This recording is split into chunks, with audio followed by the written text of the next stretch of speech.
Hello, this is Rusty. I've just been watching the first few minutes of the Wolf Bitten, that's Eric Jewell, versus Justin Dohner. Of course, Eric's claiming victory again. Which opens with a discussion of the tardigrade, otherwise known as the water bear. And it opens with Eric saying that Justin couldn't prove the water bear exists. Well, yes he can, and that point is soon dropped, because there are some photos of it. And not only do we have its photos, we've got its genetic sequence.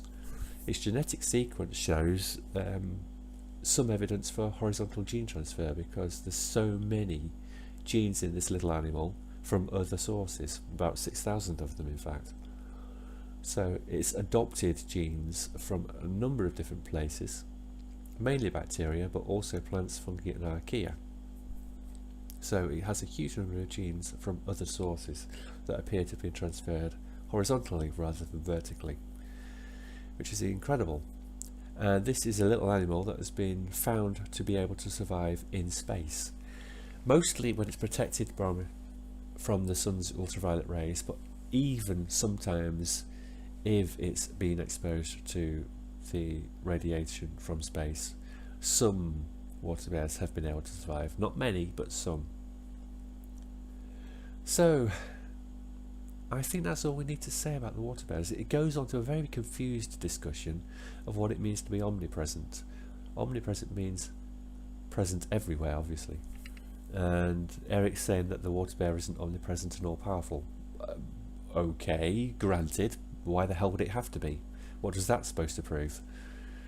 Who knows? Who knows what his train of thought was at this point? God seems to be the point he was presenting, although he says he can prove it but doesn't. Outside of theology, I'm not entirely sure how you're supposed to prove that God is present everywhere. And the extension of that idea is that means God is present in your shit. That's going to be distasteful to most Christians, and we can extrapolate in other distasteful places that God would have to be, like in your semen or your menses or whatever. Just think of the most unpleasant place that you can, and then tell the Christian that God has to be there too.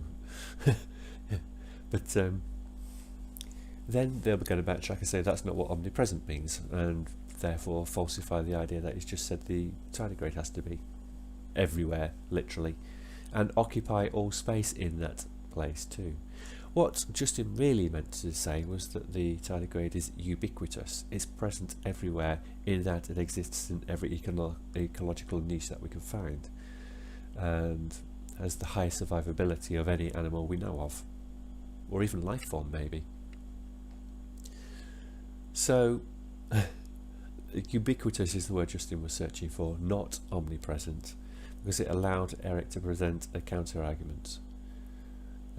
Although he would have to deny the counter-argument in he discusses God, and then make a special pleading argument why God isn't present in shit. Anyway, just my 2 cents. I'll see you next time. This is Rusty, out.